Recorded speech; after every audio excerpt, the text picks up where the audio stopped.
chercheur, professeur d'enseignement supérieur à l'ENSET Mohamed Dia. Alors, merci d'avoir accepté notre invitation à ce colloque. L'intervention qui va le présenter, ça parlera de l'intelligence artificielle et prompt engineering. C'est l'ingénierie, de nouvelle ingénierie en IA.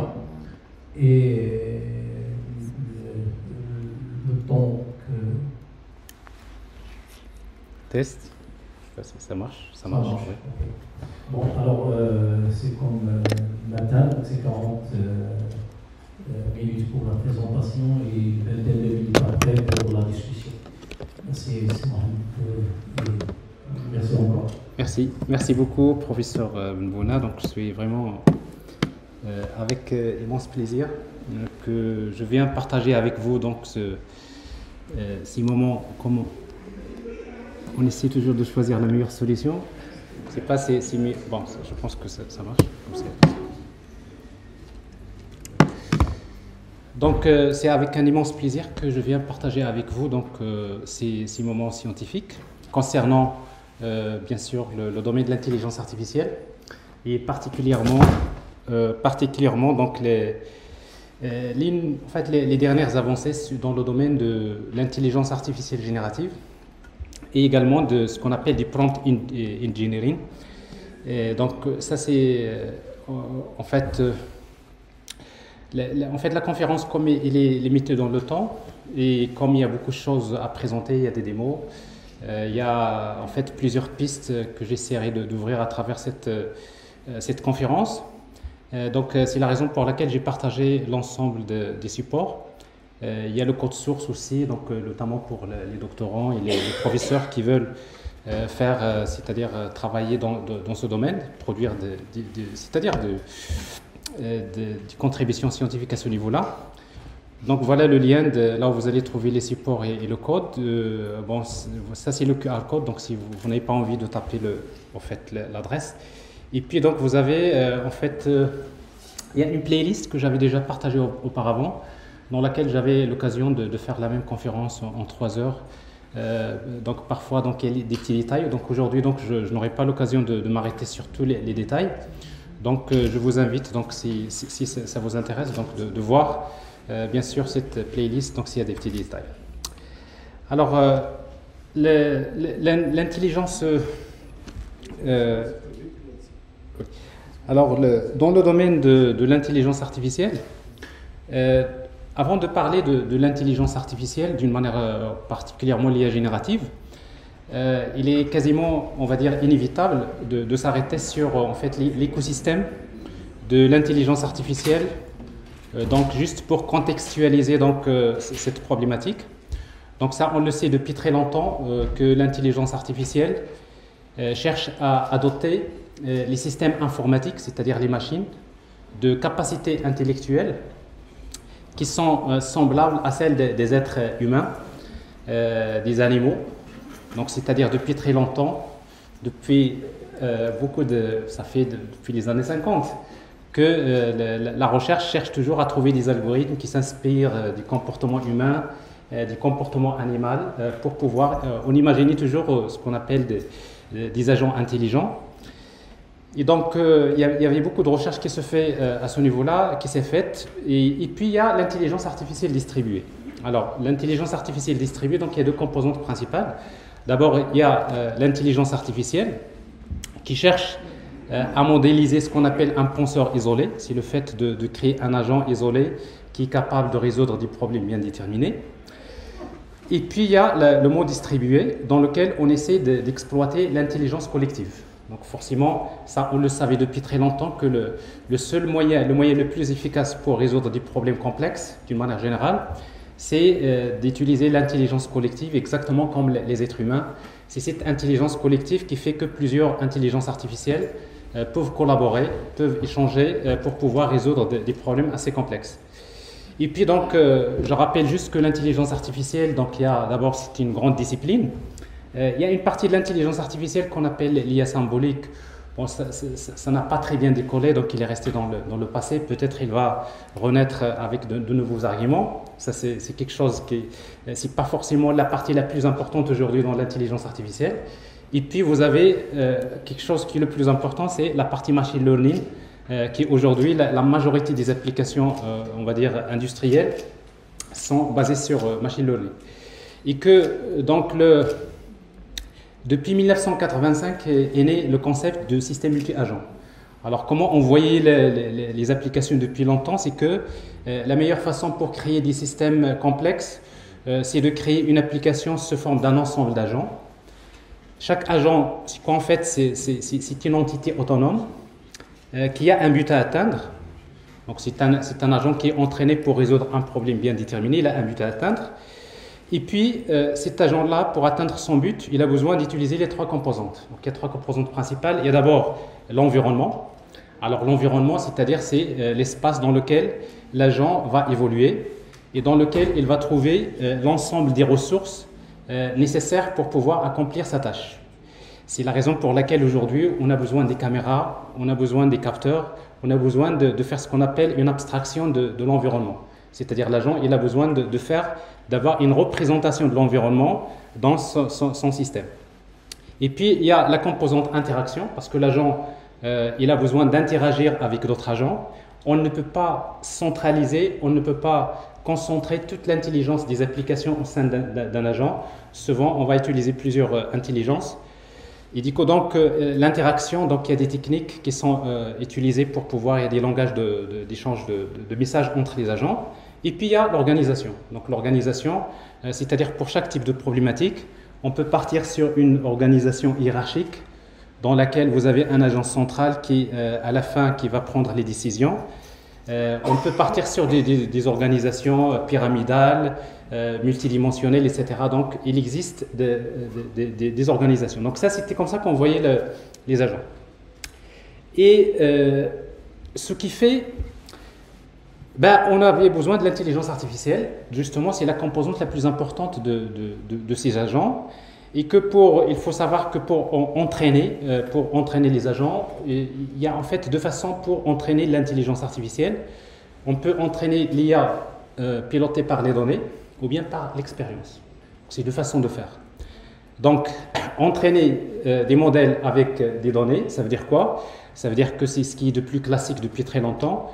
C'est qu'on cherche un dataset. Généralement, une fois que vous avez un dataset, on va utiliser ce dataset-là et après on va utiliser des algorithmes qui, à partir de ce dataset, il va essayer de déterminer la relation qui existe entre les entrées et les sorties, qui fait qu'à un moment donné, quand vous présentez en fait un cas pour le modèle, il va faire des prédictions. Donc forcément, ça, on sait le faire depuis longtemps. C'est-à-dire, si on dispose des données structurées, si vous avez des données structurées pour lesquelles on connaît les inputs et les outputs, ça, on sait très bien qu'il y a beaucoup d'algorithmes depuis très longtemps. En fait, la régression linéaire, logistique, et après SVM et tout ça. Donc tout ça, il y a beaucoup d'algorithmes de machine learning qui peuvent être utilisés pour bien sûr, entraîner ces modèles.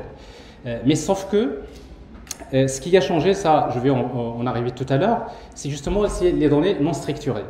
Il se trouve que depuis très longtemps, on exploite les données structurées, mais il se trouve que la bonne partie des données réellement, la grande partie des données, là où il y a, on va dire, une mine d'or, c'est les données non structurées. Il y a plein de fichiers PDF chez vous, il y a plein de présentations, il y a des fichiers audio, il y a des vidéos, il y a beaucoup de données il y a quelques années, on ne savait pas comment vraiment tirer profit de ces données non structurées. Il dit que donc, tout à l'heure je vais y revenir, donc il y a une évolution à partir de 2017 qui a introduit justement des algorithmes qui sont capables d'extraire la valeur ajoutée à partir des données non structurées. Donc au niveau de l'exploitation des données, donc, en fait, rapidement, en fait, il y a l'apprentissage supervisé. Donc, quand on a des données qui sont étiquetées avec les inputs et les outputs, donc ça, il n'y a pas de problème. On peut faire de l'apprentissage non supervisé, c'est principalement des opérations de ce qu'on appelle de clustering, que vous avez un ensemble de données et on va essayer de fouiller dans les données pour créer des groupes. Et puis, il y a également l'apprentissage auto-supervisé. Alors ça, c'est quelque chose qui est très utile pour le NLP, Natural Language Processing, avec lequel on va essayer de tirer profit du texte qui n'est pas structuré, et après, donc, via ce qu'on appelle les encodeurs et les décodeurs, on arrive plutôt à générer du contenu à partir de ces modèles. Donc ça, on peut piloter l'apprentissage par les données ou bien l'expérience. Alors pour l'expérience, avec l'expérience, c'est-à-dire quoi? Je donne juste un exemple. C'est comme si vous prenez par exemple une personne aveugle qui ne voit pas, vous la positionnez quelque part dans un immeuble et vous lui demandez d'emprunter la sortie. Alors vous pouvez imaginer qu'est-ce qu'il va faire. Parce qu'il fait, c'est qu'au départ, il va tâtonner, il va faire beaucoup de tentatives, et à chaque fois, qu'est-ce qu'il fait? Il va, ce qu'on appelle, agir sur l'environnement. Et après, l'environnement va lui donner ce qu'on appelle des récompenses. Ces récompenses peuvent être positives ou bien négatives. Et il va encore, ce qui va lui permettre de changer son état. Et à partir de son état, il va encore tenter. Il va essayer plusieurs fois jusqu'à ce qu'il trouve la sortie. Alors ça, c'est ce qu'on appelle l'exploration. Et quand il aura trouvé la sortie, il va reprendre une deuxième fois dans un autre point de départ. Il refait la même opération jusqu'à ce qu'il trouve la sortie. Alors vous imaginez que s'il fait ça pour des centaines de fois, c'est qu'à un moment donné, il va passer vers ce qu'on appelle l'exploitation. Et c'est quoi l'exploitation? C'est le fait que vous le positionnez dans une position particulière, et après rapidement, il ne va pas passer du temps, il va directement vers la sortie, parce que tout simplement, il a appris par ce qu'on appelle renforcement. Donc ça, c'est de l'apprentissage par renforcement. Et justement, dans l'intelligence artificielle générative, nous avons besoin de faire des renforcements. Il y a des algorithmes de renforcement qui sont très, très utiles, notamment, par exemple, ChatGPT utilise le modèle qui s'appelle PPO. Donc, il y a K-Learning, donc il y a des algorithmes qui sont assez connus à ce niveau-là. Et pourquoi on a besoin de l'apprentissage par renforcement? Parce qu'on estime que, en fait, l'intelligence ne peut émerger que si l'on donne un corps à l'intelligence artificielle. Parce qu'en fait, l'intelligence artificielle, il y a le cerveau. Ben, le cerveau, c'est des modèles qui apprennent à partir des données, etc. etc. Et puis, il faut le corps. Donc, il vous faut un corps à l'intelligence artificielle parce que c'est ce corps-là qui va permettre à l'IA d'interagir avec l'environnement, de recevoir des récompenses. C'est avec ce renforcement que l'intelligence artificielle va auto-apprendre. Donc, ce qui fait que d'une manière générale, dans la majorité des modèles des LLMs actuels, donc, ils utilisent donc des modèles de type Deep Reinforcement Learning, c'est-à-dire dans lequel on exploite l'apprentissage supervisé, mais également on exploite l'apprentissage par renforcement. Et le fait d'attribuer un corps à une intelligence artificielle, c'est ce qu'on appelle l'embodiment. L'embodiment, c'est le fait de donner un corps à l'IA.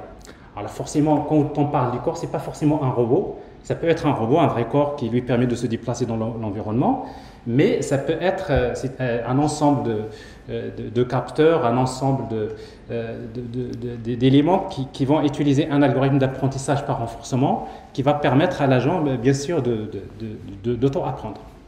Donc, machine learning, c'est une grande partie de l'intelligence artificielle.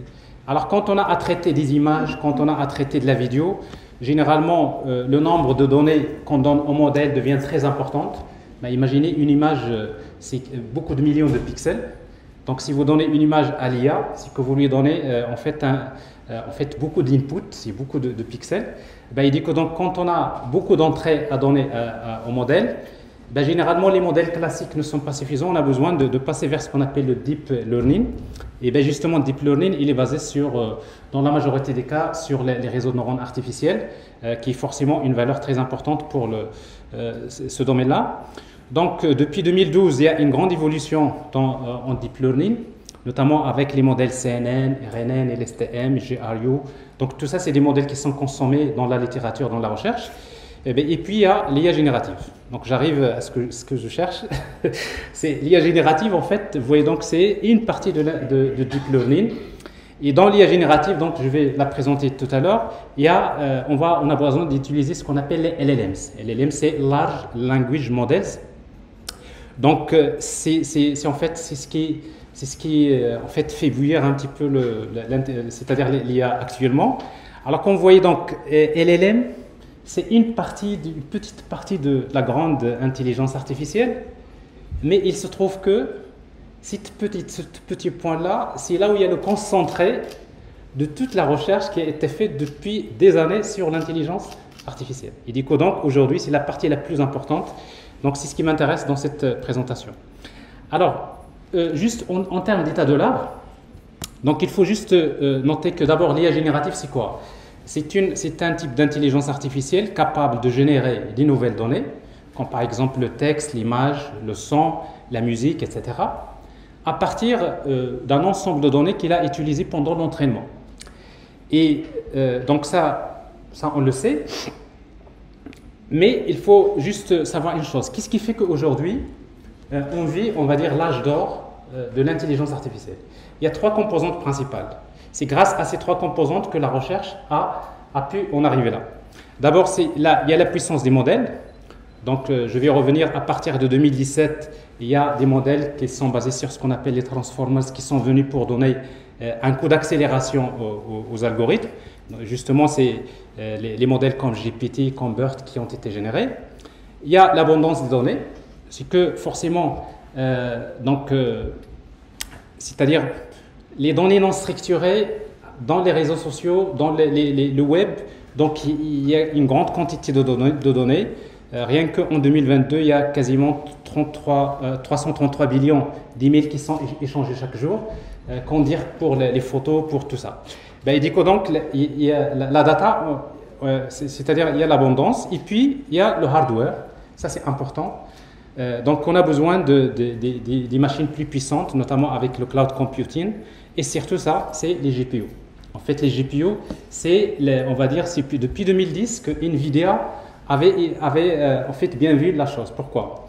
Parce que les modèles d'intelligence artificielle sont basés sur l'algèbre relationnelle. Et l'algèbre linéaire plutôt. Et l'algèbre linéaire, c'est du calcul matriciel. Et on savait que quand on a des grandes matrices, des calculs, ça prend beaucoup de temps. Ben, et du coup, donc, NVIDIA avait créé cette carte graphique qui contient ce qu'on appelle les GPU. Et cette carte graphique, qu'est-ce qu'il contient? Il contient des milliers de petits microprocesseurs. Et quand vous utilisez un GPU dans votre machine, et quand vous faites le calcul matriciel, on fait ce qu'on appelle des calculs parallèles. Ben, et du coup, donc, ça accélère les calculs. Donc ça, c'est quelque chose d'extrêmement important parce qu'aujourd'hui, tous les laboratoires, sans exception, cherchent à s'équiper de machines qui sont basées sur des GPU qui sont beaucoup plus puissants parce que ça, c'est quelque chose qui est un acquis important.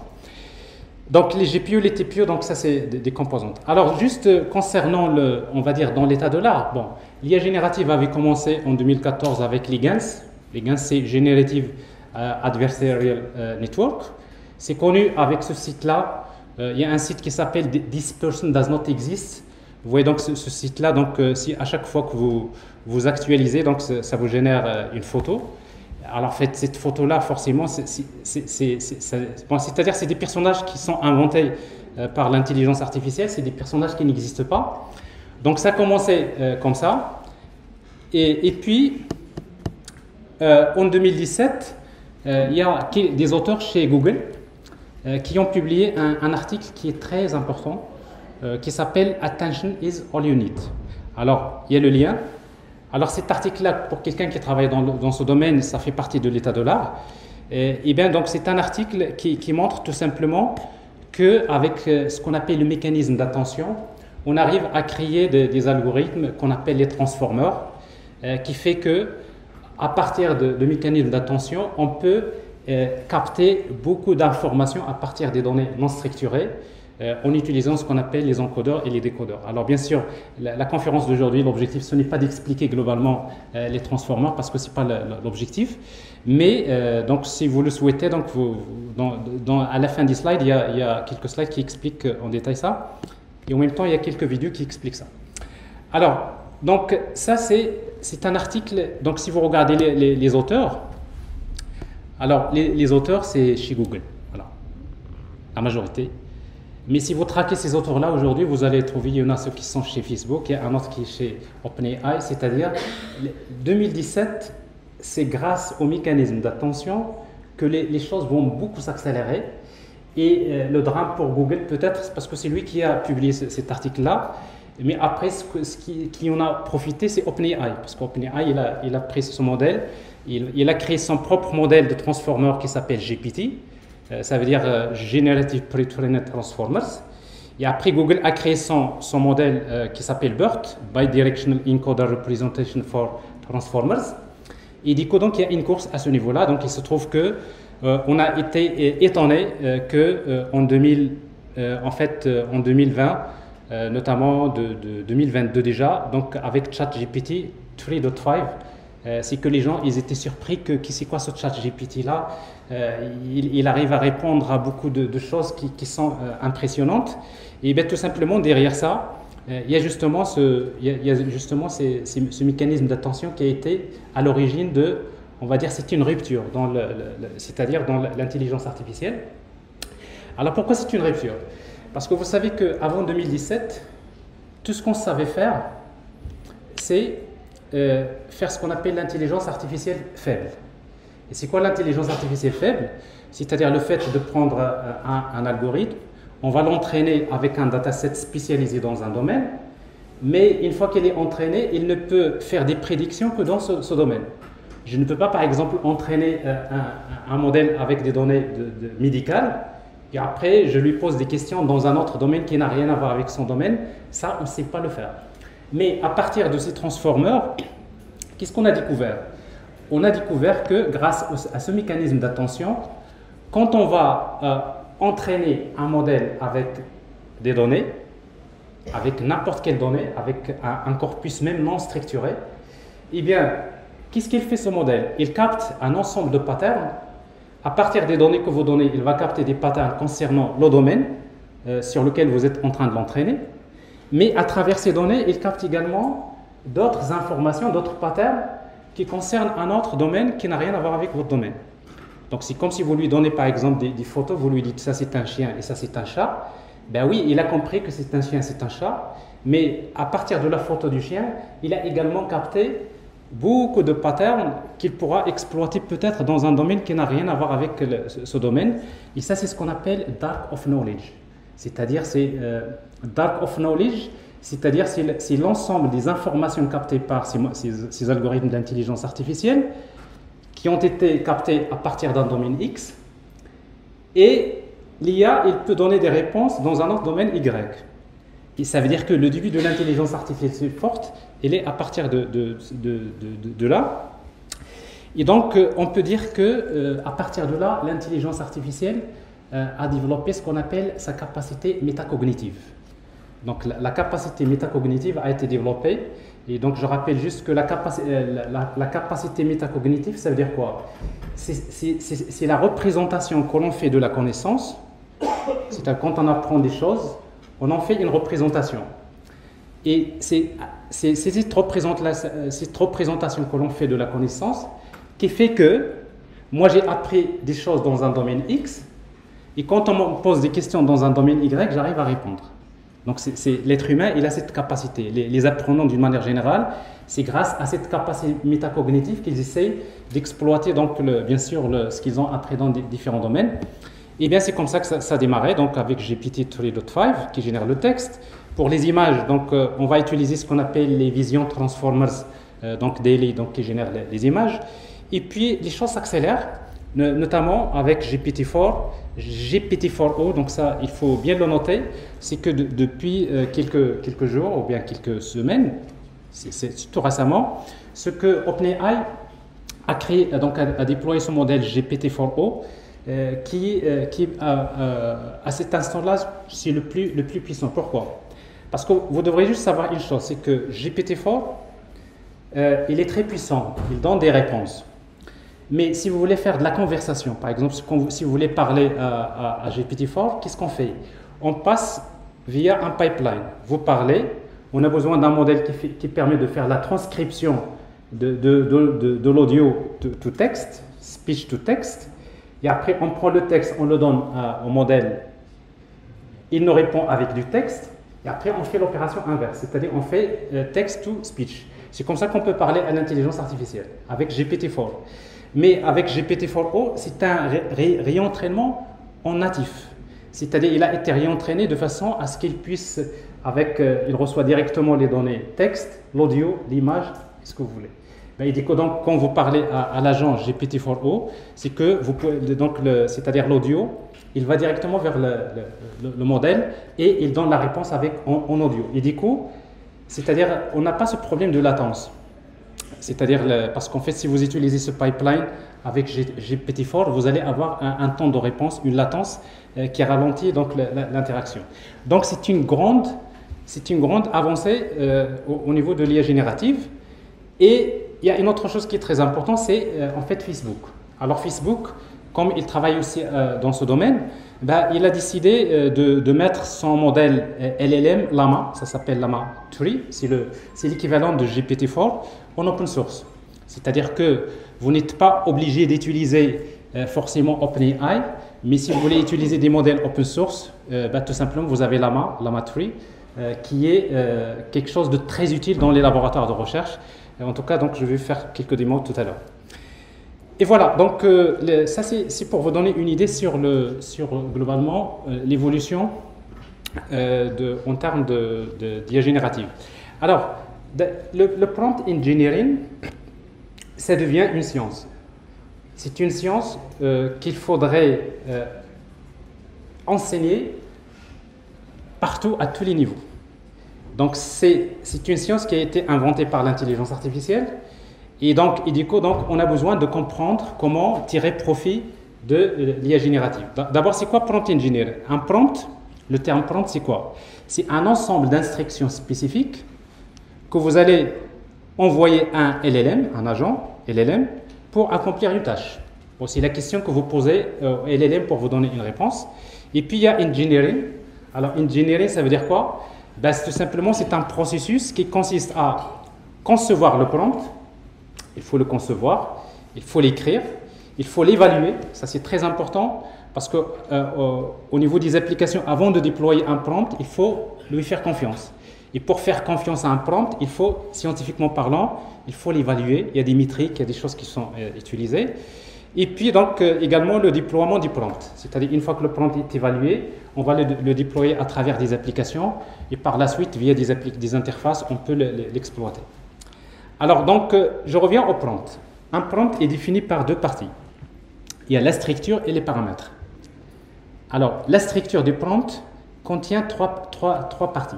Il y a une partie qui s'appelle System Message.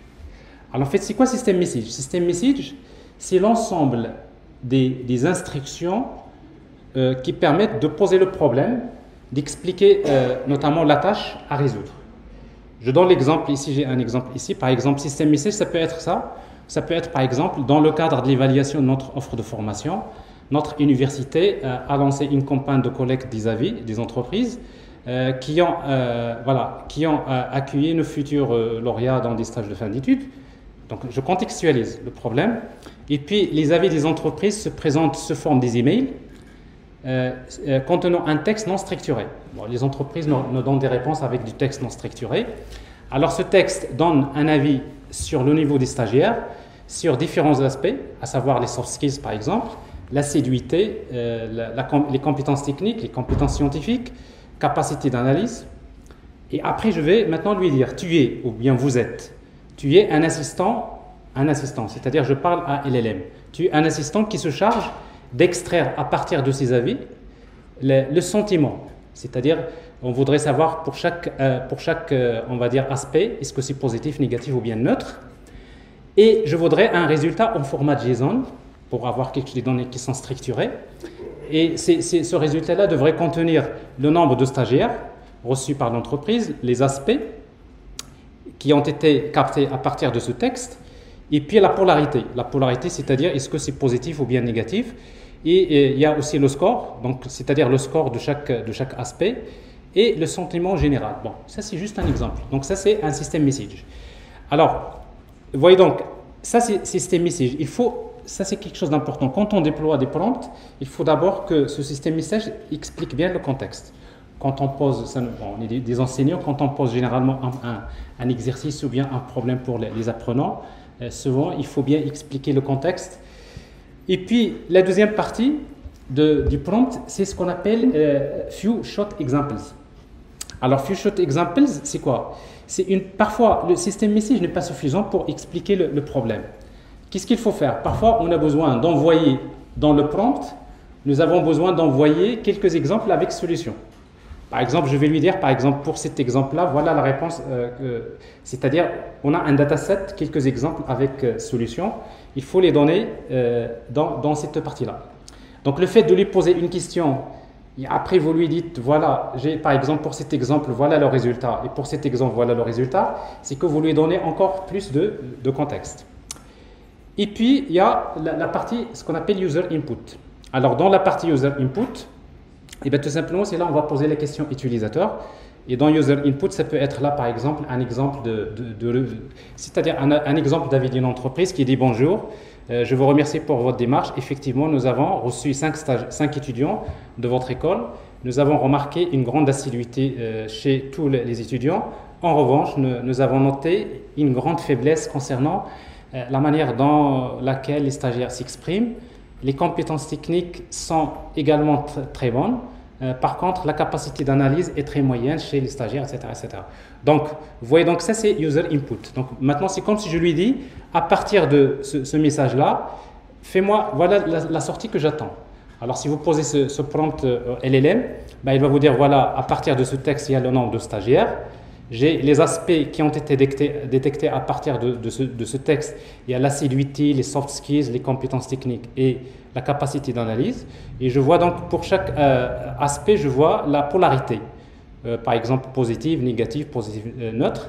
Je vois aussi les scores pour chaque assiduité, pour chaque aspect. Et je vois par exemple le sentiment général. Donc ça, quand vous avez un prompt dans lequel vous avez system message, few short examples et user input. Donc ça, c'est ce qu'on appelle few short prompt. Donc vous voyez le terme dans l'ingénierie du prompt, c'est quand vous dites le few short prompting, few short prompt, c'est-à-dire vous posez un prompt dans lequel il y a forcément quelques exemples avec solution. Donc ça, c'est le cas. Mais parfois, on n'a pas besoin de mettre des exemples dans le prompt. Vous avez que system message et après vous avez user input. Alors dans ce cas-là, on l'appelle zero shot prompt. Donc zero shot prompt, c'est un message, c'est un prompt qui contient system message et user input. Et puis donc ça c'est la structure. Et après il y a les paramètres. Alors dans dans le prompt engineering, vous avez quelques paramètres qui sont très importants. Le premier c'est le max tokens, le nombre de tokens maximum. Pourquoi cette affaire de tokens? Il faut savoir une chose, c'est que dans le NLP, Natural Language Processing, quand vous donnez un texte au modèle, la première des choses qu'il fait, c'est qu'il va découper ce texte en un ensemble de petits morceaux. C'est ce qu'on appelle les tokens. Et les tokens, d'ailleurs, ici, dans plateforme OpenAI Tokenizer, vous pouvez voir un exemple ici. Alors, je vois ici, par exemple, j'ai écrit le texte « Bonjour, je suis en train de faire une présentation, etc. » Vous voyez, donc ça, c'est le texte. Ce texte-là, quand on le donne à un LLM, vous voyez donc ici, donc c'est comme ça qu'il le tokenise. C'est-à-dire, bonjour, c'est un token. Je, avec son espace avant, c'est un token. Je suis en train. Vous voyez donc en train, ça c'est un token. Et ça c'est un autre token. Donc, la première des choses qu'on fait dans NLP, quasiment, c'est tout. C'est-à-dire que l'IA générative, quand il génère du contenu, il génère du contenu grâce à ce qu'on appelle aux tokens. Ben, il dit que donc, nous avons besoin de spécifier pour le LLM le max tokens. Pourquoi? Parce que vous savez, le modèle comme OpenAI, il est facturé, il faut payer les prompts. Et si vous regardez le modèle de facturation, il est basé sur les tokens. C'est-à-dire vous payez en fonction du nombre de tokens que vous envoyez le prompt. Ben, il dit que donc, si on a intérêt à limiter le nombre de tokens, parfois, au niveau de la réponse. Pourquoi? Parce que les LLMs, généralement, sont bavards. C'est-à-dire, quand ils vous donnent une réponse, ils essayent de donner l'explication. C'est normal. Ça fait partie de ce qu'on appelle l'IA explicative. C'est-à-dire, ils essayent de vous donner les raisons qui l'ont poussé à penser comme ça. Ben, donc, si vous voulez le limiter, donc parfois, on peut limiter par le max tokens, mais également, on peut le limiter dans le système message. Donc ça, on va voir des exemples. Le deuxième paramètre qui est très important, c'est la température. Alors, la température, c'est un nombre qui varie entre 0 et 1. Si vous êtes dans une problématique, vous attendez une réponse précise, comme par exemple le cas ici, je te donne un review et tu me donnes est-ce que c'est positif ou bien négatif. Donc c'est-à-dire j'attends un résultat soit positif soit négatif. Alors dans ce cas-là, je vais utiliser une température qui est égale à 0. Donc si dans le prompt vous utilisez la température égale à 0, ça veut dire que vous donnez à LLM de vous donner une réponse qui est concise, bien précise. Si vous avez la température égale à 0, le même prompt, vous l'envoyez au LLM 50 fois, il va vous donner la même réponse. Mais par contre, si vous voulez, par exemple, lui demander de générer une histoire, par exemple, eh bien, vous n'avez pas intérêt à utiliser la température 0 parce que vous vouliez qu'à chaque fois que vous lui posez la question, il va imaginer une nouvelle histoire. Donc, l'aspect créatif. Donc, il dit que donc, vous allez avoir une valeur qui est comprise, plutôt qui est proche de 1. Donc, ça, c'est un paramètre qu'on va beaucoup retrouver dans les modèles. Alors, un autre point, c'est concernant les tokens. Pourquoi le max tokens il est très important? Parce qu'il faut savoir une chose, c'est que les modèles, les LLMs, ils ont une propriété qui s'appelle context window. Alors, context window, par exemple, pour GPT 3.5, le context window, il est égal à 4096. Ça veut dire quoi, context window? Ça veut dire que pour GPT 3.5, on ne peut pas lui donner un prompt qui dépasse 4096 tokens. C'est-à-dire le maximum de tokens qu'il peut traiter le prompt, c'est ce maximum. Et ça, c'est une limite des transformers. C'est-à-dire que les modèles, une fois qu'ils sont entraînés, ils sont entraînés sur la base des matrices qui ont une dimension. Il dit que donc ici, par exemple, pour GPT-4, c'est 128 kg, c'est-à-dire 128 000 tokens. Et la même chose pour Mixtral, Llama 3. Donc ça, c'est une caractéristique importante. Et puis, il y a une chose dans laquelle je ne vais pas m'arrêter là-dessus, c'est que les prompts, il existe différents types de prompts. Instruction prompt, reasoning prompt, induction prompt, paraphrasing prompt, chain of truth prompt. Alors, si j'aurai en fait l'occasion dans les questions, donc je vais revenir pour vous expliquer un peu ces prompts-là. Alors, maintenant, le point le plus important, c'est que si vous savez ce que c'est un prompt, et si vous savez ce que c'est le prompt engineering, eh bien, maintenant, comment tirer profit de l'intelligence artificielle générative? Donc, il y a trois façons de faire. Soit vous utilisez ce qu'on appelle le few shot learning. C'est quoi le few shot learning? C'est que vous prenez un modèle générique, LLM générique. Ça veut dire quoi générique? Ça veut dire qu'il est entraîné sur la base d'un corpus qui est large. Il n'est pas spécialisé. Et à chaque fois, si vous voulez lui poser une question, vous lui envoyez un prompt. Et votre prompt contient les trois composantes dont j'ai parlé tout à l'heure, à savoir system message, example, c'est-à-dire few shot example, et user input. Et avec ça, le LLM comme ChatGPT, il vous donne des réponses satisfaisantes, plus ou moins satisfaisantes, ça dépend des cas. Et donc ça, c'est quelque chose qui marche. Mais sauf que l'inconvénient d'utiliser le few shot learning, c'est que dans chaque prompt, il faut envoyer des exemples avec solution. C'est-à-dire que vous avez un prompt qui est lourd. Il y a beaucoup de tokens. Et donc ça veut dire que ça engendre un coût, bien sûr, pour les prompts. Quelle est la deuxième solution? La deuxième solution, c'est ce qu'on appelle le fine-tuning. Alors, fine-tuning, ça veut dire quoi? Ça veut dire que je prends un LLM générique, open source ou non.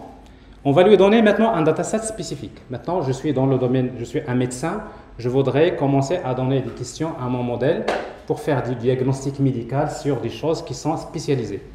Ben, il dit que donc, qu'est-ce que je fais? Ben, je vais prendre mon dataset spécifique, ben, on va le donner à LLM, qui est déjà entraîné de manière générale, et on va le réentraîner.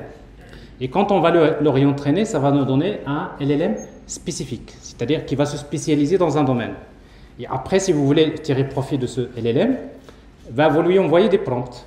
Mais quel type de prompt? Cette fois-ci, on n'a pas besoin d'envoyer des exemples dans le prompt. Ben, on va envoyer tout simplement voilà, on va envoyer system message et user input. On n'a pas besoin à chaque fois de lui donner des exemples avec solution. Pourquoi? Parce qu'il est déjà entraîné dans votre domaine spécifique. Le médecin généraliste et spécialiste, c'est à peu près ça. Vous avez un médecin généraliste, si vous voulez lui poser des questions, ben, il va falloir lui présenter beaucoup de détails, beaucoup de situations pour qu'il puisse comprendre c'est quoi votre problème.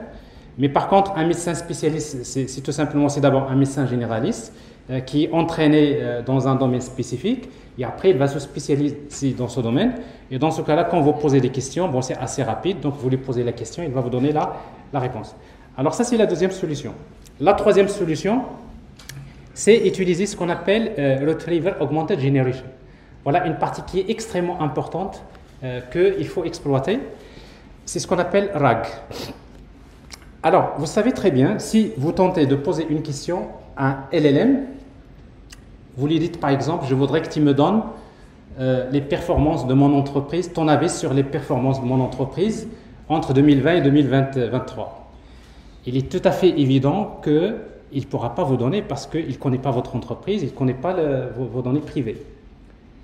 Et si vous lui posez ce genre de questions, vous allez tomber dans un problème qui s'appelle l'hallucination. En fait, l'hallucination, c'est un problème qui existe dans LLM. L'hallucination, c'est-à-dire c'est-à-dire vous lui posez une question, à un moment donné, il commence à répondre avec n'importe quoi. Et bien tout simplement, scientifique, en prompt engineering, en fait, l'hallucination, c'est quelque chose qu'il faut mesurer. C'est qu'à un moment donné, votre prompt, avant de le déployer, il faut présenter des arguments scientifiques qui vont dire que dans quel contexte il va halluciner. Donc, si vous voulez lui poser des questions spécifiques dans un domaine spécifique, voilà ce qu'on va faire. Regardez bien. Ben, on va prendre les données de l'entreprise. Donc, on va prendre les données de l'entreprise non structurées. Prenez tout ce que vous avez. Généralement, on a plein de fichiers PDF, plein de documents, plein d'emails, plein de choses qu'on ne pourra jamais exploiter. Parfois, on stocke pour ne jamais utiliser. Eh bien, avec cette technique-là, les entreprises vont pouvoir tirer profit de ces données-là. On va prendre ces documents PDF, par exemple, et puis on va faire une opération qui s'appelle split. On va prendre ces documents, on va les découper en des petits morceaux, des petits paragraphes. On appelle ce qu'on appelle les chunks. Alors, pourquoi on va découper en chunks? C'est tout simplement parce que le modèle, il y a une limite, context window, dont je vous ai parlé tout à l'heure. C'est-à-dire qu'on ne peut pas donner, quand on donne un texte à un LLM, il ne peut pas dépasser le maximum dont j'ai parlé tout à l'heure. Il y a context window. Donc, ce qui fait, on a besoin de découper notre texte en des petits morceaux. Et puis, on va faire une opération dans NLP qui s'appelle text embedding. Alors, text embedding, c'est quoi? C'est le fait de prendre un texte et de le convertir en un vecteur. Et dans ce vecteur-là, et bien, tout simplement, on va garder la sémantique, le sens du texte. Donc, c'est une façon de prendre un mot et de le représenter dans un repère multidimensionnel qui contient un vocabulaire. Ben, et du coup, donc, vous allez avoir notre texte, il va devenir des vecteurs, c'est-à-dire des données qui ont une sémantique, un sens. Donc, les modèles, on peut faire ça facilement aujourd'hui, il n'y a pas de problème. Et puis, on va stocker toutes ces données-là, vectorielles, on va les stocker dans une base de données vectorielle. Donc, il faut utiliser un système de gestion de bases de données qui supporte les bases de données vectorielles, comme par exemple Postgres, comme par exemple Pincon, etc., ChromaDB. Donc, il existe des systèmes qui supportent les données vectorielles. Aujourd'hui, MongoDB aussi le supporte. Donc, c'est-à-dire aujourd'hui, la majorité des SGBD vont supporter les données vectorielles. Alors maintenant, regardez bien. Qu'est-ce que nous avons maintenant? On est dans notre entreprise. Nous avons une base de données dans laquelle nous avons tous les documents qui circulent. On va les garder quelque part ici. Après, on va créer des applications. Eh bien, notre application, qu'est-ce qu'elle va faire? Eh bien, l'utilisateur, quand il pose une question à l'application, par exemple, je voudrais les performances de mon entreprise dans tel domaine spécifique, etc. Ben, qu'est-ce qu'il va faire l'application? La première des choses, c'est qu'on va contacter notre propre base de données vectorielle. On va faire ce qu'on appelle une recherche sémantique. C'est-à-dire, on va demander au SGB de donne-moi les informations les plus proches de cette question. Donc ça, il s'agit d'une recherche qu'on appelle sémantique. Et la recherche sémantique utilise une métrique une mesure qui s'appelle cosine similarity. Cosine similarity. Vous savez, si vous voulez comparer deux vecteurs, parce qu'en fait, ça c'est un vecteur, et ce texte-là, ça devient un vecteur. Vous voulez comparer, est-ce que deux vecteurs sont les mêmes? Ben, on va calculer le cosinus des vecteurs, et si le cosinus est égal à 1, donc ça veut dire qu'ils sont dans la même direction. Et bien les SGBD vectoriels, ils utilisent ils prennent le texte, ils le traduisent en vecteur, ils vont faire des cosine similarity, ils vont vous capter quels sont les vecteurs les plus proches à ce vecteur en termes de sémantique, de sens. Donc finalement, la base de données, qu'est-ce qu'il va nous donner? Il va nous donner le contexte. C'est-à-dire, il va nous donner les informations les plus pertinentes concernant cette question. Alors maintenant, je vais profiter maintenant de LLM. Je vais envoyer un prompt vers le LLM. Et dans le prompt, qu'est-ce qu'il y aura? Il y aura system message, il y aura query. Query, c'est la question que j'ai posée. Je veux les performances de mon entreprise, etc. Et puis, il y a le contexte. C'est comme si je suis en train de demander à LLM, donne-moi une réponse à cette question, mais en utilisant uniquement ce contexte. Et après, vous allez voir que vous serez étonné que le LLM, il arrive vraiment à faire des miracles avec ce genre d'application. Quasiment toutes les institutions sont en train de mettre en place des systèmes comme ça. Et par quoi? Tout simplement parce que dans les systèmes d'aide à la décision, ça c'est une valeur qui est extrêmement importante. Je fais juste une démo. Alors dans les liens que je vous ai montrés tout à l'heure, j'ai laissé quelques exemples d'applications.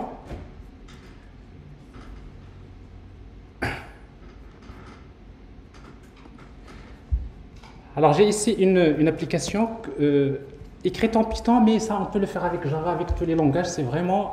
C'est ce qui est de plus simple aujourd'hui à faire grâce à des livrets qui sont développés. Il n'y a pas beaucoup de code, vous pouvez revenir là-dessus, donc il est partagé dans le lien. Ben, je vais démarrer l'application.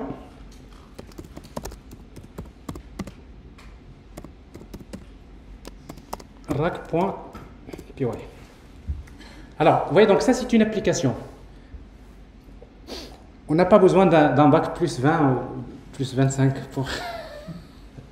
C'est-à-dire, on a besoin des gens qui connaissent déjà à peu près le prompt engineering, qui connaissent un peu de Python, un peu de... Et globalement, on peut mettre en place des applications comme ça. Donc, qu'est-ce que vous avez ici? Donc, je vais prendre un fichier. Donc, je vais prendre des documents PDF. Pour moi, je vais prendre quelques exemples. J'ai par exemple ici une page... voilà, ça c'est une thèse. Une page de garde de thèse, il y a des résumés, il y a un jury, il y a un titre, etc. C'est écrit en anglais, il n'y a pas de problème. Je vais passer directement à l'application. Je vais lui donner ce fichier-là. PDF. J'ai ce fichier-là. Et après, je fais Submit. C'est rapide, regardez, c'est terminé. Qu'est-ce que je viens de faire? Eh bien, je prends le fichier PDF, je l'ai découpé en chunks, j'ai fait text embedding, j'ai fait une représentation vectorielle et j'ai stocké ça dans une base de données qui supporte le format vectoriel. C'est fait. Alors maintenant, je vais poser la question, je vais poser la question, je vais lui dire par exemple, donne-moi, le document c'est de l'anglais, on peut avoir un mix entre l'anglais et le français, tout ça, c'est ce qui est intéressant, c'est que la langue ne pose pas de problème. Donne-moi par exemple au format JSON, par exemple, le titre de la thèse, par exemple l'auteur, le jury, par exemple jury, je veux le nom, je veux par exemple le rôle et je veux l'établissement. Même si vous faites des fautes d'orthographe, pas de problème. Et après, je veux un résumé de 50 mots. Alors, débrouille-toi. Eh bien, ce qu'il va faire, regardez, qu'est-ce que je suis en train de faire? Ben, je suis en train de poser la question. Je suis en train de poser la question à mon application. C'est un query. J'ai contacté ma base de données vectorielle pour faire une recherche de similarité. J'ai récupéré des données. J'ai envoyé, ça c'est ChatGPT qui m'a donné la réponse. Et regardez ce qu'il me donne. Il y a le titre de la thèse, il y a l'auteur, il y a le jury, il y a un résumé que vous voyez ici. Donc ça c'est en format JSON. Eh bien, il y a quelques années, c'était quasiment, ça c'était l'imaginaire. Et si vous voulez faire ça avec les techniques traditionnelles, c'est perdu d'avance. Avec l'IA générative, donc c'est quelque chose qu'on peut faire assez facilement. Si je l'ai fait pour ce document, on peut le faire pour des documents assez complexes. Je voulais prendre le même programme de la journée, etc., pour commencer à lui poser les questions, etc. Je prends les CV. Vous savez que l'une des problématiques des entreprises aujourd'hui, c'est qu'on a besoin, ils reçoivent beaucoup de CV, et on a besoin de scorer les CV avant de faire des entretiens. Et ça, quasiment, c'est quelque chose que vous pouvez régler avec ce genre d'application. Je prends un CV, par exemple. Alors, pour ne pas prendre un CV de quelqu'un d'autre, je vais prendre le mien juste pour ne pas toucher. Alors, donc je prends CV. Voilà. Et je fais Submit. Bon, le CV, il est trop long, il y a beaucoup de trucs. Mais après, une fois qu'il termine cette opération-là, ben, je vais lui poser des questions. Je vais, par exemple, je suis une entreprise, je vais lui dire, par exemple, pour un poste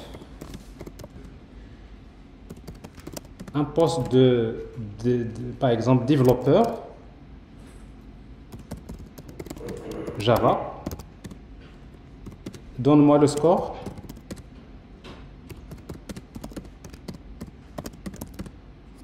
de cette personne. Il va me donner le score, mais avec des explications. Vous voyez, il me donne des explications, mais en tout cas, il me donne le score, c'est 9 sur... Je suis content, j'ai 9 sur 10. C'est une IA qui a dit, bon, d'après, regardez, là, voilà, il vous dit que parce qu'il a été, il a été. Mais moi, je ne veux pas les explications, je vais lui dire, donne-moi uniquement le score.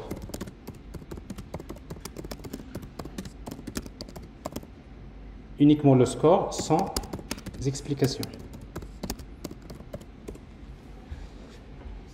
Mais vous voyez, encore 10 sur 10. C'est parce que je suis dans le... c'est très important parce que pourquoi quand on lui dit donne-moi, maintenant j'attends un chiffre. Parce que c'est ce chiffre-là que je vais utiliser pour prendre les décisions. Et pas uniquement ça, parce que je vais évaluer le prompt. Et pour évaluer le prompt, eh ben, je vais prendre quelques CV pour lesquels que j'ai déjà évalué par une personne. Et après, je vais comparer les résultats donnés par le LLM avec les résultats qui sont donnés par, c'est-à-dire un expert. Et si je vois que la métrique elle est bonne, donc je peux dire que je peux faire confiance. Oui, c'est combien? 5 minutes, j'arrête. Ok, parfait. Alors ça c'est... donc le code il est partagé. Vous pouvez déployer des applications, même les doctorants ou les étudiants. Vous savez très bien qu'aujourd'hui, quand vous postulez pour une entreprise, sachez que bientôt, toutes les entreprises ils vont utiliser un système de scoring basé sur l'intelligence artificielle qui vont filtrer les CV. Donc, avant d'envoyer votre CV pour un poste donné, ben, il faut tester-le. Voilà, évaluez vous-même votre CV. Comme ça, vous essayez de... Peut-être vous dites, mon CV comme ça, il sera rejeté pour les entretiens. Ça, c'est une vraie problématique. Pour les ressources humaines, toutes les entreprises vont prendre ce genre d'application et ils vont travailler avec. Alors, sur les 5 minutes qui restent, donc j'ai juste un point qui est très important. Donc, les LLM, si vous regardez sur Hugging Face, vous allez trouver quasiment il y a 1 million de modèles open source que vous pouvez télécharger en local. Parce que ce que j'ai fait là, c'est j'ai utilisé donc OpenAI, mais vous avez, si vous voulez utiliser Llama, c'est très simple. Ben vous aurez juste besoin de télécharger un outil qui s'appelle Ollama. Ça s'appelle comme ça, Ollama. Et je vais faire run, par exemple, Llama 3. Alors, ici, donc, je suis en train de démarrer Llama qui est open source en local, dans ma machine. Donc, je n'ai plus besoin, c'est-à-dire dans votre laboratoire, vous avez une machine dans laquelle vous déployez le modèle open source. Ça, c'est quelque chose d'extrêmement important parce qu'il y a des entreprises qui vont dire, moi, je ne veux pas utiliser des LLM externes, je veux que tout reste en interne. Et ça, c'est extrêmement important. Ici, les démarrer, donc, vous les donnez, voilà. Est-ce que tu connais... Yousfi. Ben, il va me dire, je ne connais pas. Bon. Youssouf, Yousfi, etc., etc. Bon, ça, c'est l'équivalent. Llama 3, c'est l'équivalent de GPT-4 en termes de capacité. Donc, c'est-à-dire, vous avez toutes les puissances d'un open source en local. Plus que ça, vous faites le fine-tuning, vous créez d'autres modèles et vous créez des choses qui sont spécifiques. Si vous faites, par exemple, des applications pour les systèmes embarqués, vous n'allez pas prendre la Maturi parce que c'est 32 gigas. C'est énorme. Vous allez télécharger un modèle qui est beaucoup plus petit, avec une petite dimension. Vous faites le fine-tuning. Si vous voulez faire le fine-tuning, ce n'est pas forcément besoin d'aller vers des modèles qui sont très, très, très grands. Donc ça, c'est juste un conseil. Alors, donc, face à ce, c'est-à-dire, c'est ce que j'appelle face à ce monde fou des agents, eh ben, la grande question qui est toujours posée par les gens, c'est l'éthique. Alors, cette question d'éthique, il y en a beaucoup qui se posent cette question, mais il faut comprendre une chose, c'est que tous les professionnels qui travaillent dans le domaine de l'intelligence artificielle, ils connaissent bien la problématique. Et si vous regardez les modèles OpenAI qui sont déployés chez Microsoft, et bien Microsoft, pour eux, donc tous les modèles qu'ils déploient respectent les 6 principes de l'IA responsable. Alors, c'est quoi ces 6 principes? Donc, il y a l'équité. Donc, l'équité, il faut garantir. Quand je suis un data scientist, quand j'entraîne un modèle, c'est qu'à un moment donné, je dois garantir que mon modèle ne fait pas des discriminations. Alors, l'équité, c'est qui va, on va dire le principe, c'est qui va l'utiliser? Le data scientist. Alors, vous savez, un data scientist, il a un dataset. C'est dans votre dataset, et ça, je vois beaucoup d'erreurs dans les datasets, souvent chez les doctorants. J'ai un dataset dans lequel je trouve, par exemple, le sexe, masculin ou bien féminin. Et dès que vous êtes en train de faire la prédiction d'une maladie, mais vous avez un champ qui vous dit est-ce que c'est masculin ou bien féminin. Alors, si votre dataset n'est pas équilibré, le nombre de cas de masculin égale exactement au nombre de cas féminins, le nombre de cas vrais et le nombre de cas faux doivent être les mêmes. S'ils ne sont pas les mêmes, c'est que vous n'avez pas respecté l'équité. Vous allez créer ce qu'on appelle, vous allez entraîner un modèle qui est biaisé. Alors biaisé, c'est-à-dire il a tendance à favoriser... donc ça, c'est très grave. Donc, en tout cas, un data scientist doit prendre en considération dans les données qu'on va utiliser pour entraîner l'équité. Celui qui va déployer le modèle, c'est-à-dire il doit faire des tests. Avant de déployer le modèle en production, il faut tester est-ce que l'équité est respectée. La transparence et l'explicabilité, c'est également une exigence. Le consommateur, il y a un droit au consommateur, c'est qu'un consommateur qui utilise l'intelligence artificielle, il va falloir faire des tests à ce niveau-là. Transparence, ça veut dire quoi? Ça veut dire qu'il faut donner quels sont les algorithmes que vous avez utilisés pour entraîner le modèle. Il faut y donner quel est le dataset que vous avez utilisé pour entraîner le modèle. Vous voyez donc, ça, les professionnels de l'IA vont faire ça. Mais après, du côté, il y a le côté juridique.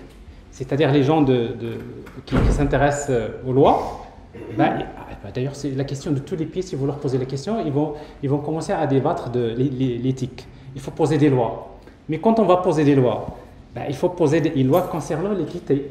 Il faut poser une loi concernant la transparence et l'explicabilité. C'est-à-dire, si un modèle de l'intelligence artificielle ne respecte pas ce principe-là, quelle condamnation qu'il faut faire, etc. Donc, vous voyez, donc, ça, c'est quelque chose, forcément, qui se généralise.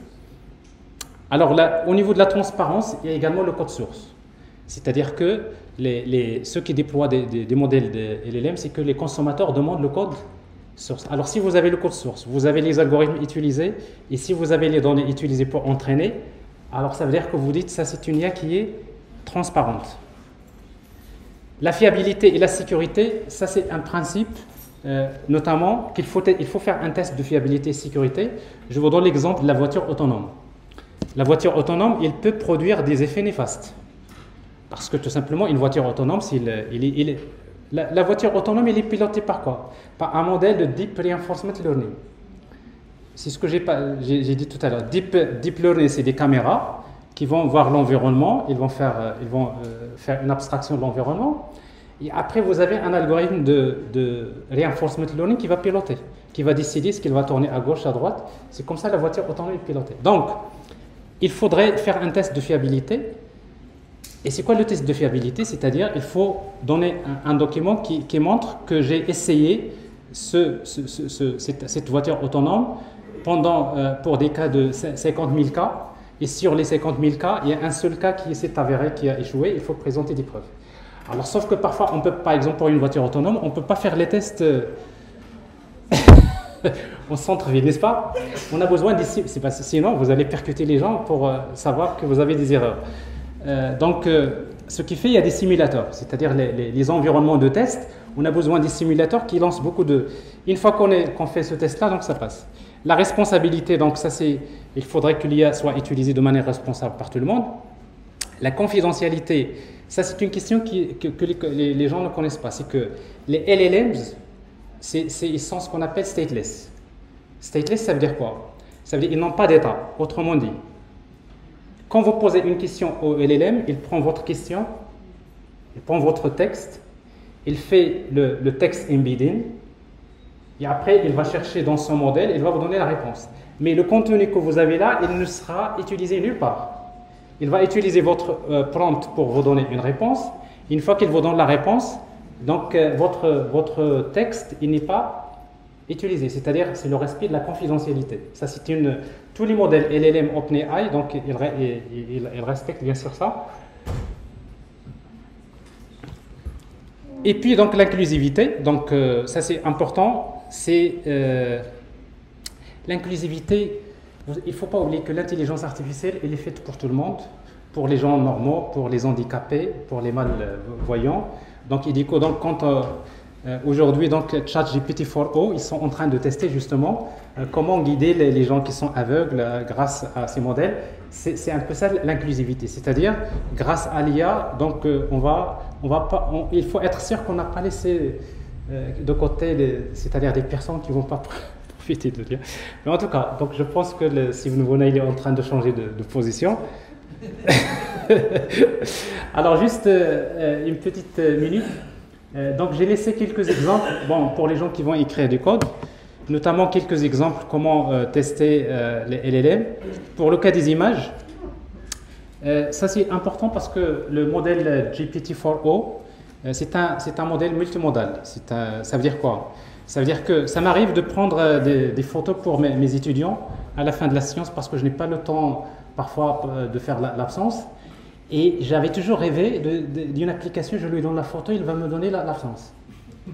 C'était quasiment il y a quelques années, c'était impossible. Aujourd'hui, c'est possible. C'est grâce à ça, parce que je prends cette photo-là, ben, vous voyez le prompt, donne-moi une description de cette image, le résultat sera en format JSON.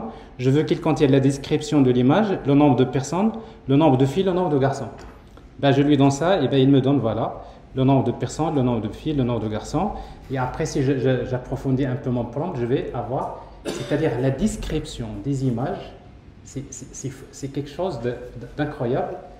Je travaille aussi sur un projet qui consiste à faire la digitalisation des manuscrits de l'état civil. Et vous imaginez l'état civil, l'écriture en arabe, écrite, tu ne peux pas imaginer comment déjà la lire aux yeux propres. Et après, on dit, on veut que l'intelligence artificielle puisse, et bien j'ai testé avec l'IA générative, ça marche. C'est-à-dire, on arrive à avoir des choses qui sont très importantes. Alors maintenant, à quelle métrique?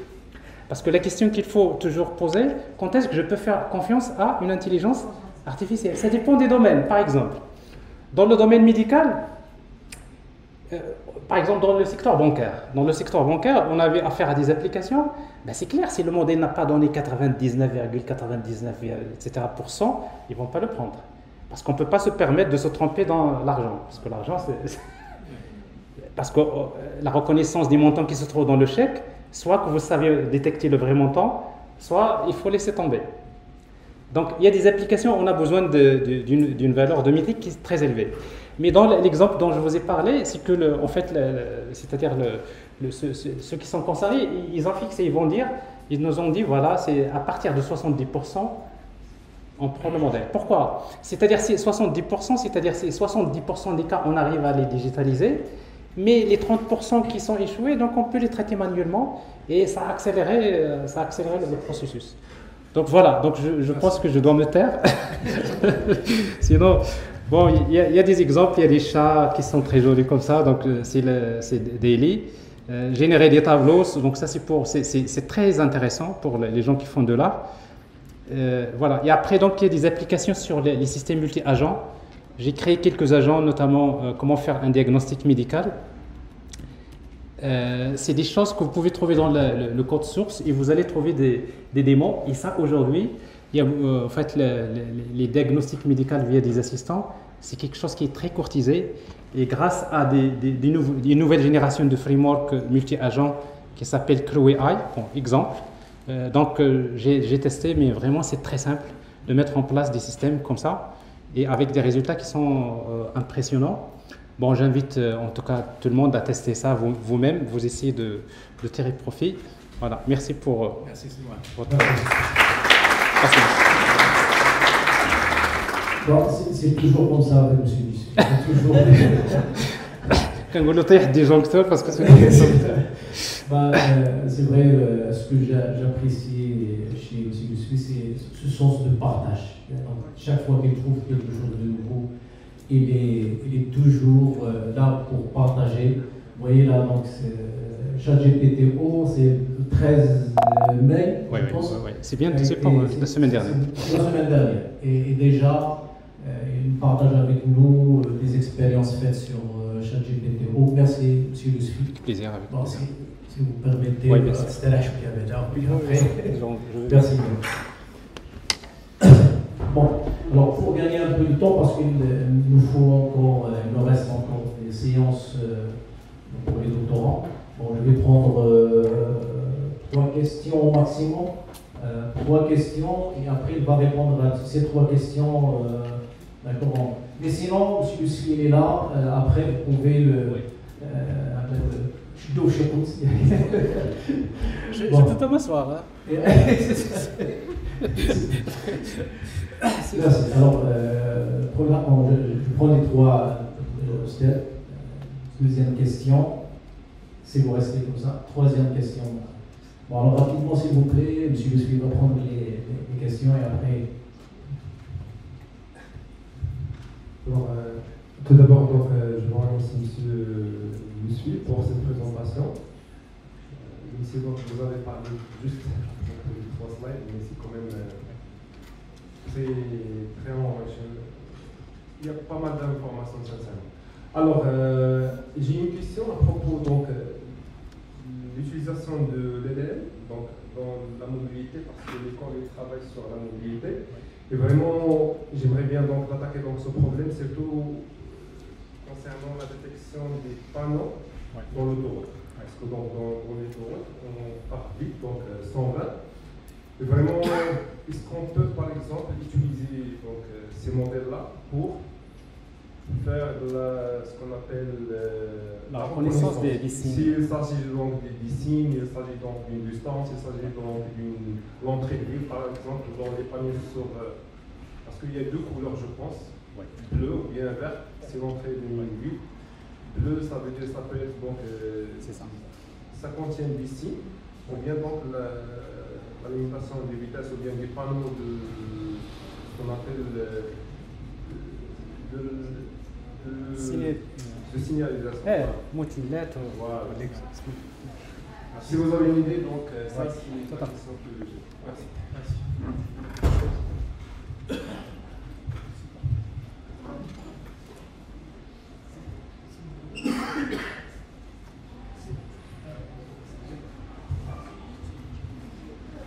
Bonjour monsieur.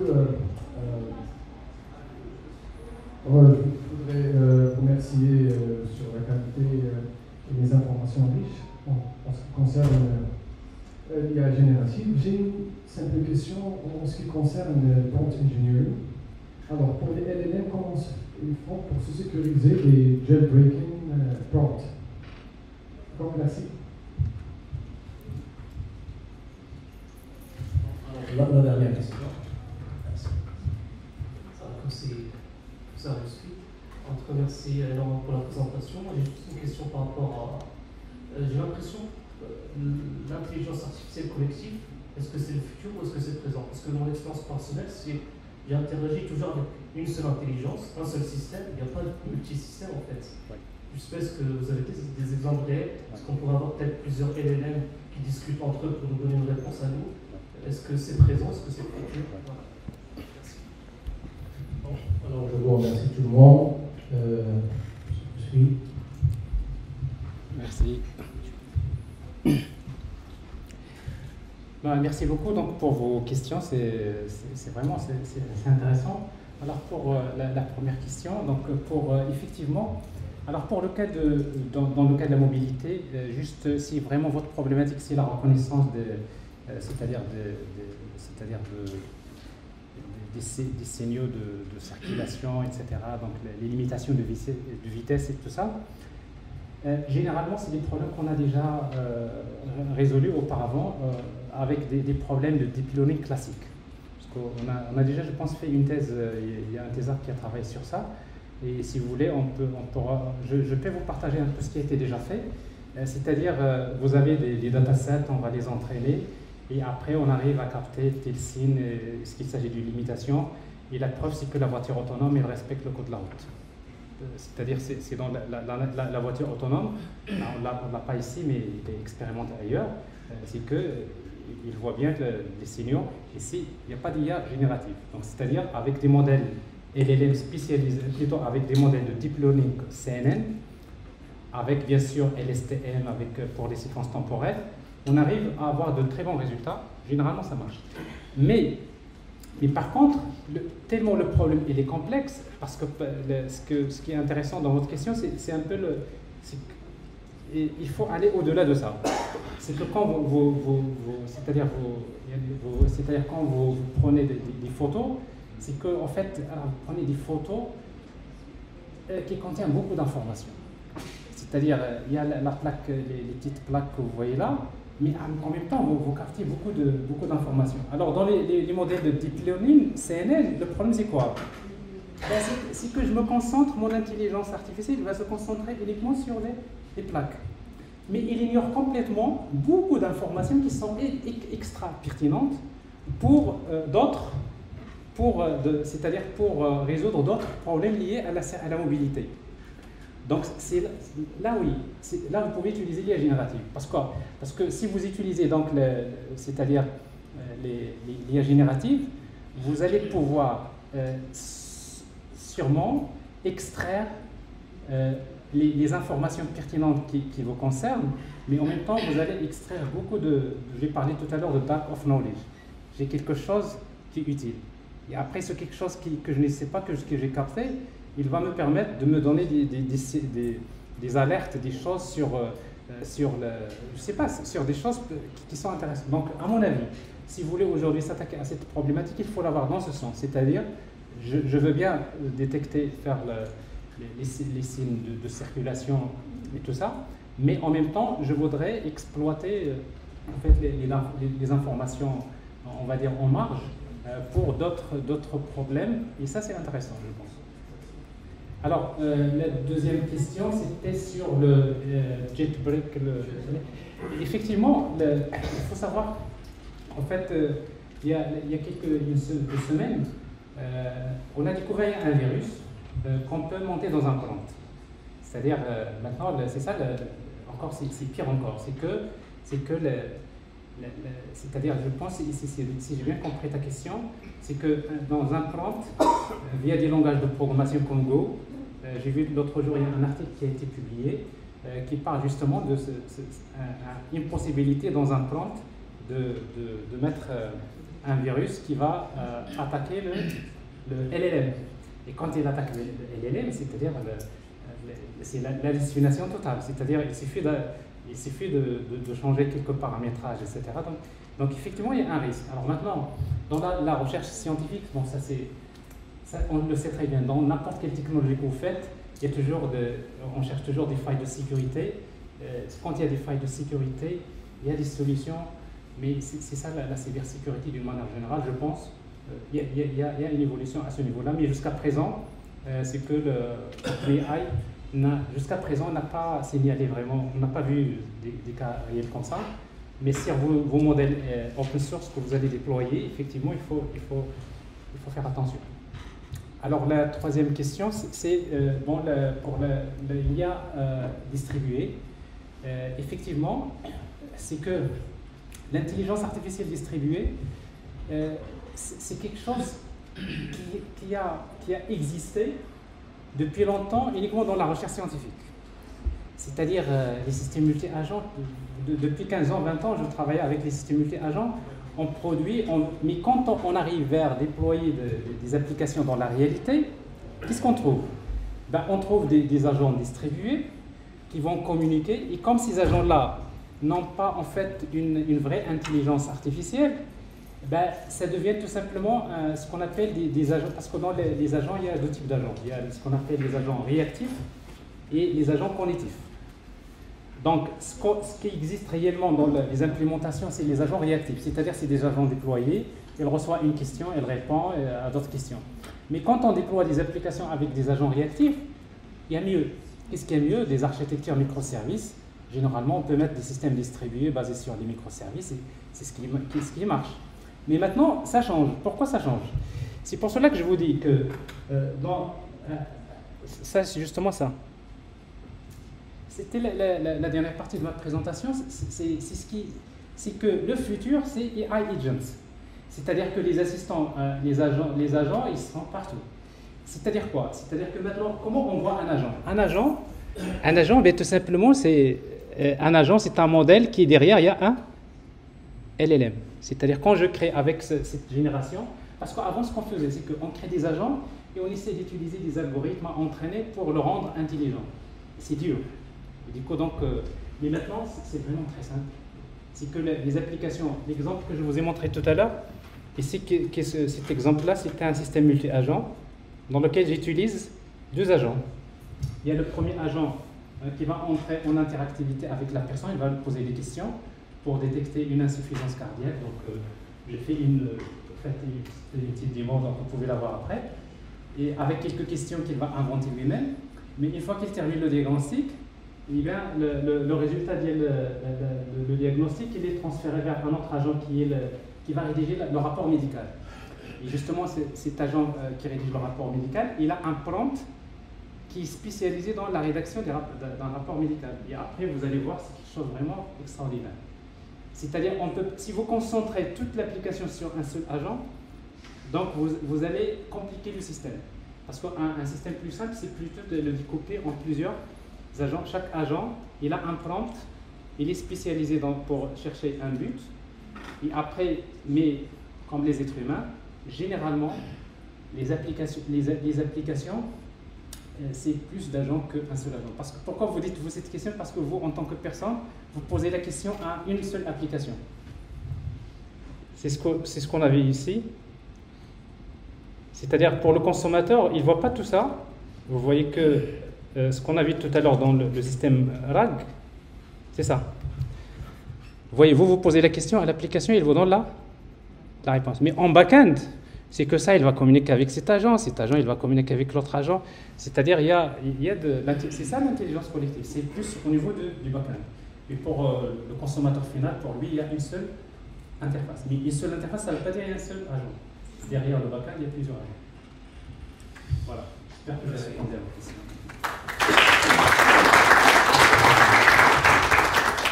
Bon, alors, merci tout le monde, merci pour votre attention. Je pense que c'est le temps pour passer aux sessions.